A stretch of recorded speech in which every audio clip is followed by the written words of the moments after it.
Avant de commencer, rassurez-vous que vous vous êtes déjà abonné à notre chaîne Kadiombo TV. Et n'oubliez pas de cliquer sur la cloche des notifications et de commenter nos vidéos. Merci. Merci beaucoup na émission Oyo Toza Kosala pour accompagner bino ti na feti Oyo Kosala le 1er janvier 2020. Après Oyo Moussou Sezoyati. Et puis tu vas continuer jusqu'à prendre encore une vitesse de croisière.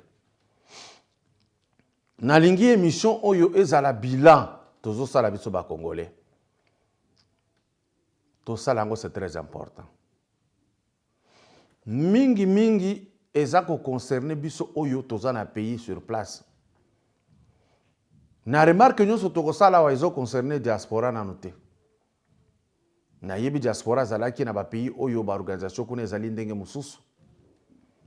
Na yebi diaspora sali musala ebele ko edaka ba famille, même les amis. Peut-être bilan en diaspora, ngai na koki ko expliquer ngo mingi té parce que je n'ai pas vécu là-bas. Mais oyo toyo kaka na diaspora vous a trop divisé, vous réfléchir à cause de l'ensemble, vous allez lokola ba pays mususu c'est très important. Toyo ki so ni bambula ebele na Afrique et puis na monde mobimba. Total eloko nzamba pesi biso lokola mabele. Ezala na sous-sol be na sol, na faune, na forêt. Se respecter, respecter. Ici, je voudrais utiliser un adage français. Il y a un penseur, quand il a vu comment les peuples vivent, comment les peuples se plaignent, à l'Obiboui. Le peuple mérite ses dirigeants. Pourquoi? Parce que le peuple ndé a formé un dirigeant, le peuple ndé a choisi un bango. Je vais prendre pour ce qui est de notre République démocratique du Congo. Nakobandana étape moko. Il y a au Itali 21 ans, au Isalimi à Afdel. Na longola na période de Mobutu. Na longola période de Kasavubu. Na ba Lumumba makamweleka ki na ba papa Etienne Tshisekedi. Na zui parti oyo mena parti oyo papa Etienne Tshisekedi akozonga na kati. Gizenga akozonga na kati. Bolanda sikoyo na bokebi makasi analyse oyo. Voici. Phrase oyo lobi peuple nyonso azalaka ba dirigeant oyo ya mérité. Na ligina limbola muke. Soki mwasi akomi kolela lela azako sala remarque mingi kaka na mobali oyo ya bali penseur François Zoloba ko regretter te parce que mobali oyo mérité yo moko. Cela veut dire choix na biso to sala kango ndenge nini. Pour na Congo, apparemment, totikali ka ko lela. Ah, on a aussi la remarque à tout le monde. Tant qu'on a l'obaka, par exemple, na sali remarque contre la diaspora, c'est vrai que la diaspora mobimbaté. Mais dans les analyses normales comme on fait, on va citer la diaspora, on ne va pas commencer à chercher qui est sérieux, qui ne l'est pas. Yebi ki oza sérieux. Pourquoi ça Kolobaloba. Pourquoi ça ko imaima? Pourquoi ça ko regretter? Parce que tu n'es pas concerné. Na Bible, bazoloba, baloba na yo loko me bakuto na kati na yangote. Donc il y a un esprit tranquille. Sikoyo batango basoko tanga ke diaspora sali mabebo na boye. Yo mitala yo moko na diaspora esiko ozali. Est-ce que osala mabe te? Alors ozo regretter ni. Oya sali mabende oyo message ezako s'adresser na ye. So, les Congolais, ce n'est pas tous les Congolais qui volent. Mais néanmoins, Sali remarque que généralement, les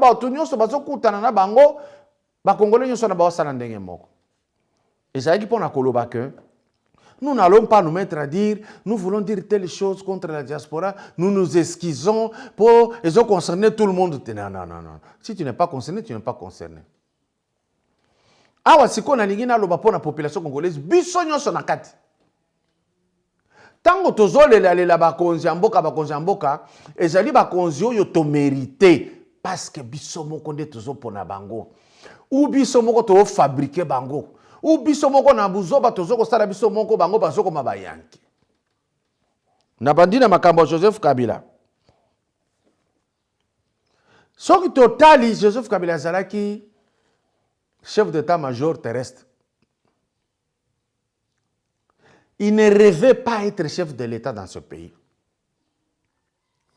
Mais tango sikoyo papa na ya kokufa. Kabila n'était pas à Kinshasa. Azalaki na Lubumbashi. Même moi-même, nazalaki en mission à Lubumbashi. Mais qu'est-ce qui a fait que Bino ba institution so bozalaki awa. Papa Laurent Désiré akufi. Bokangi aéroport, c'est bien. Il fallait kotala makamba kazaki mutumune na akufi, le premier citoyen du pays. Est-ce que vous pouvez expliquer à la nation congolaise comment Kabila est devenu chef de l'État? Pourquoi on a posé une question Anna? Parce que vous devez cesser de vous plaindre. Parce que aya kité na makasi na moko aye komi fandi sana kiti wana. Ezali bino moko bo organiser.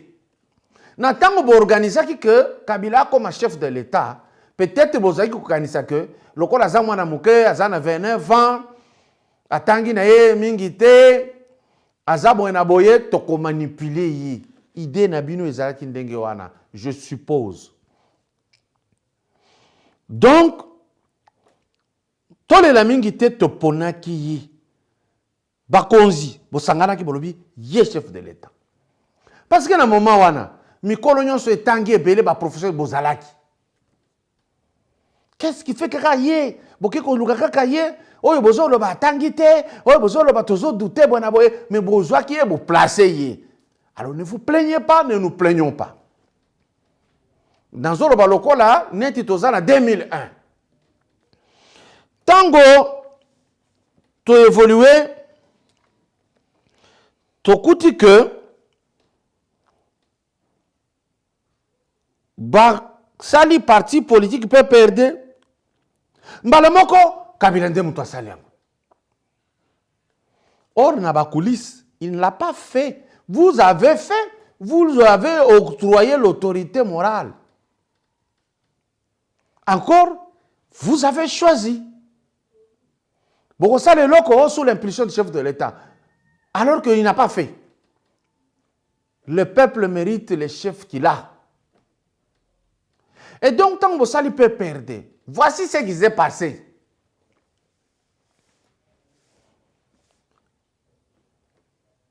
Avant peut perdre, oya zalaki sima muze Laurent Désiré Kabila zalaki chamala wakamwanya. Bosali ba réunion, bosali tout. Bolongolie azamuluba bozui Philomène Matuku bo placé. Na Assemblée nationale qui faisait le rôle de parlement. C'est-à-dire la population s'est réunie pour choisir Matuku. Tango Laurent Joseph Ayeko Kota bazui Matuku batie pembeni ba organiser ba élection maintenant oya zalaki candidat munene pour à diriger Sénat azalaki une expérience ezalaki candidat peut perdre ezalaki Tchongo Tshibim Kubula Wantomba. Réunion Salemi azamulu ba koleka te ba yebise longwa bazui chez Okitundu parce que ba considérer que azamu tetela azamulu ba te mezaka sayen bolongoli chamalo wakamwanya botie pembeni donc bolaprécier na Philomène Matuku na moment ya élection ya Sénat bolongoli Tchongo Tshibim Kubula bolongoli parce que azaki muluba bozui chez Okitundu azaki mutetela bo placer ba gagner na Kengo wa Dondo. banani bavotaki Kengo Adondo biso moko ba congolais. En même temps bako kolela o azalaka congolais te parce que maman na ye awa te papa ye awa te mais akomaki congolais ndenge nini biso moko ba congolais. Tokei na étape mosusu. Élection il y a 2006. Mwana mboka Etienne Tshisekedi. Halobi biloko baningi basala weza fraude. Basali constitution na ba congolais, basali tout et s'adapter na âge ya Kabila. Congolais biso moko to sali yango. Référendum ye toponi pe pour faire soni na Etienne Tshisekedi. Muluba na koyoka soni na landa ba émission ba finga ye en direct. Population nyonso endimaki pe ya solo et Boyimbemba et voté pour na Kabila. Qui l'a soutenu? Gizenga. Azwaki batu tout ya bandundu ba voté Kabila. C'est la population qui a voté. Zanga Mobutu, Azue Equateur Mobimba ba voté. C'est la population qui a voté. Bazui Katanga Mobimba, tous les Katangais ont voté. Ponanine, il fallait faire la honte à Etienne Tshisekedi qui a dit bo saboter ba élection ezalate population le biso toko voter balobaka na ye tata mukolo wana longwa. La population mérite, le peuple, chaque peuple mérite ses chefs. Tango basali wana pasi bandi. Pasi kaka biso moko na période wana. Mbemba si akimi ake poto babandine makambo kokanga ye awa to bandi plainte. Oh bazokanga mwana mboka.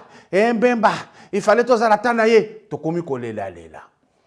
Mais na moment ya élection to boya ki Mbemba wana na moment to sa l'élection to boya ki Etienne Tshisekedi alobaki to sala te to boya ki population je mérité makambo oyo zo ye. Na moment ya élection ya 2011 Kamere Kengo Bagizenga ngo bango tuna population babendi population na moment ekoma ki élection salima po opposition za la uni to évoluer Kamera beti ku atiki papa Etienne Nanzela kutu akoma oloba soki bolingi Etienne ngana koma président de la République Etienne as la premier ministre na ngai. Kamera beti ku Kengo na minute comme abeti ku bazongi ngambo yo. Gizenga ale akeka à côté ya Kabila. Bango nyonso babundisaki Etienne Tshisekedi na 2011. Mais rapport est kobima que Tshisekedi avait gagné les élections. Mais malgré cela, batutu wasangana ki baki côté ya Kabila. Tango a prêté serment, Kengo akendeki. Tina ba mosengo ba yeko changer position bango nyonso baki côté ya Kabila. Population comme qui obligé elanda parce que population peut ebele et l'attaque ba polo 100% Kabila. Donc ba dirigeants tozali na bango nous les méritons parce que nous choisissons. Papa Etienne afandi Tokei tokomi na période ya kosala élection ya 2016. Population bandi plainte. Kabila longwa, abunditi akufi.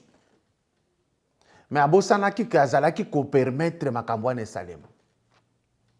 Na 2018, les mêmes Congolais ont récidivé. Benderi basali lamuka batiki Félix Tshisekedi. Cette fois-là, Kamere a vu l'expérience. Il y a Oya Salaki contre Etienne Tshisekedi en 2011 et Futaka yete azwaka ba sabotage epelé na côté à PPRD Ozaki ba ennemi na ye. À quel côté ya Félix? Mais population ba kena bango na ndenge ya tribalisme balobi muluba kozwa bo congé, population ekei et voté belé batu mususu eboyi parce que côté oyo Félix azalaki balobi aza muluba toboyi et sali conséquence mususu lelo nini topesi majorité na Kabila bobandi lisusu plainte. Le président n'a pas assez de manœuvres pour agir. Oh, le président va se contrecarrer. Oh, le président a ceci. Nous avons mérité ça.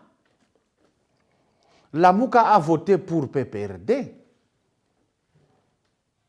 MLC a voté pour PPRD. Les peuples ont voté des députés ébélés à PPRD. Ils ont voté pour la Mouka Bazale Belé. Ils ont refusé le camp du changement. Mais moyen, ils allaient quitter parce que, dans le niveau présidentiel, ébélé, baboyaki, Shadari, baboyaki Fayoulou. Discours nous sont Fayoulou à Salaka. Les lots balembi kolobango parce que vous voyez que ça lukuta que baganya qui élection baganya qui té. C'est ainsi que ti les lois tabosengi bango preuve moko bazalaka nangote parce que zalaki ba sa la tricherie échoué. Mais à niveau de députation, le peuple va se plaindre tout va tondi kuna bo votaki selon tribu, bo votaki selon que bo kendeki na aspect wana. Bota la ndenge tozali na minute oyo bo finga kaba konzi si sekedi wana bo finga kaye le président de la République bo finga mama na ye, bo finga papa na ye, bo finga ye moko, bo finga naka. Botala na niveau ya ba internet to finga kabilo komoko botoko ko comprendre yango te. Les autres nous voient. Quand nous commençons à nous plaindre, on nous applique cette phrase. Vous avez des chefs que vous méritez. Parce que la population est à force. Mais tout ça, la kaba, comportement na biso ya kolaikisa, c'est que nous sommes. Avant de terminer cette émission, nalingi nacha pona kota na partie mususo etikali eza intéressante. Totia na vidéo ya musali moko Nzambe. C'est un pasteur. Apprécié mouké mais profond. Totia image. Jeunes gens, notez, choisir est à la fois un privilège mais une responsabilité. Jeunes gens, notez, chacun de nos choix amène des conséquences, heureuses ou malheureuses. Jeunes gens, notez, il y a des conséquences négatives de nos choix que nous pouvons corriger, mais il y a d'autres qui sont difficiles à corriger. Boti kolanda pasteur Dalo. Alobi, choix na biso moko, choix to salaka, nde e determinaka vi na biso. Ba choix mususu, to koki ko changer yango. Mususu ezalaka difficile à changer. Voilà, évangile tozala yango posa yango wana. Et nous recevez, et tout ça, tolongola kimbasu, tozala, on n'a pas besoin de ça. Voilà pourquoi na lobaka bakanga ba église wana. Nous avons besoin de prédications comme ça. Pas ces aventuriers. Nalingina la kisabino aventure moko. Bon, la différence entre oyo dalo auti kopteya bolandana oyo mususu nalingila la kisana na église du Christ makambozo salema. Bolanda vidéo oyo.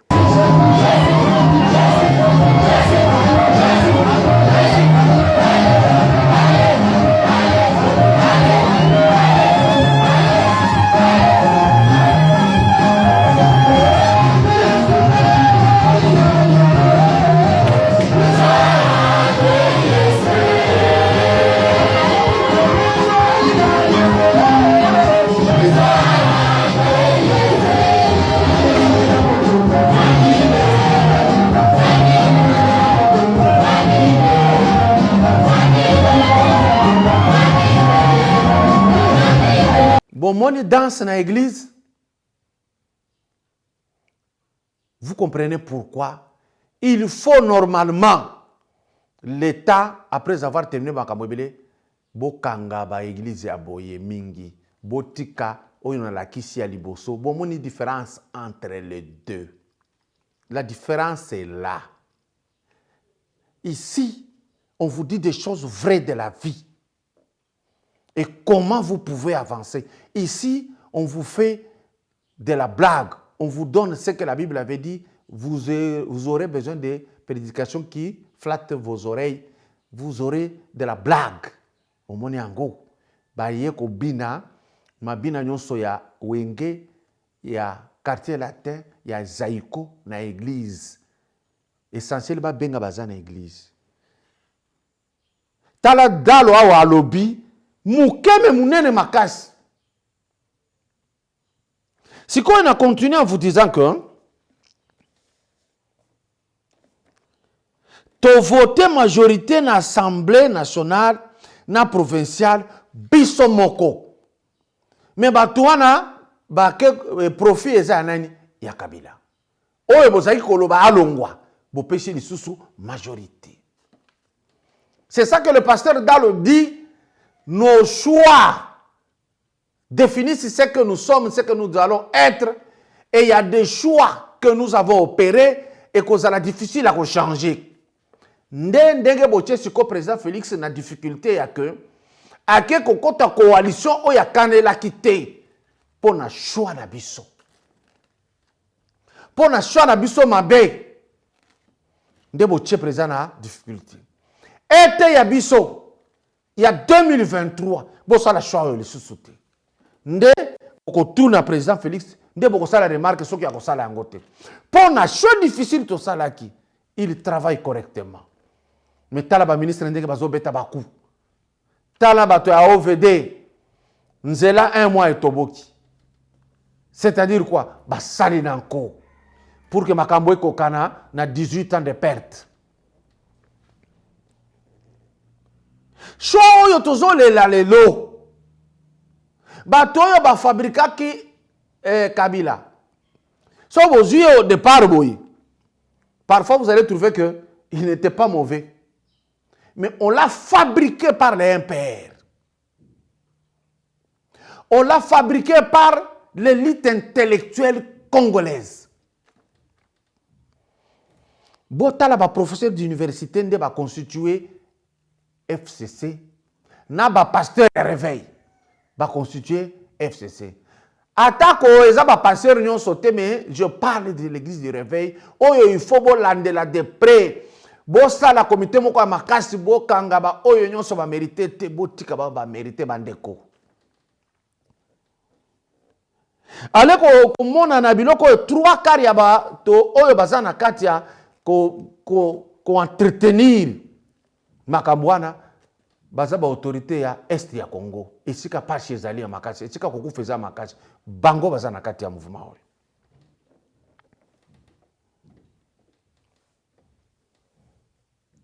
Biso moko toye ko reconduire bato ba ibaki, bato ba piyaki, bato ba bomaki, bato ba salaki mabe, baye na corruption muke ba corrompre ba député, nanu ba bandi musala te ba corrompre bango, ba bemisi ba sénateur. Na on rappelé bino na vote ya ki sénateur, ba salela ki lisusu tribalisme, Bochab qui est Kassayen, ba boela qui est la candidat. Ba placer tambwe mwamba. Tant que toko banda ko sala biloko ba tribalisme et ko sala pasi. Lelo oyo batu moko moko baza koloba Kabila alongwa. Batu moko moko wana bakere côté ya lamuka que biso tolingi changement bazo komisa lamuka ilinga ka changement. Tota la population ndenge zo yembela siko Kabila na moment to loba. Botalango.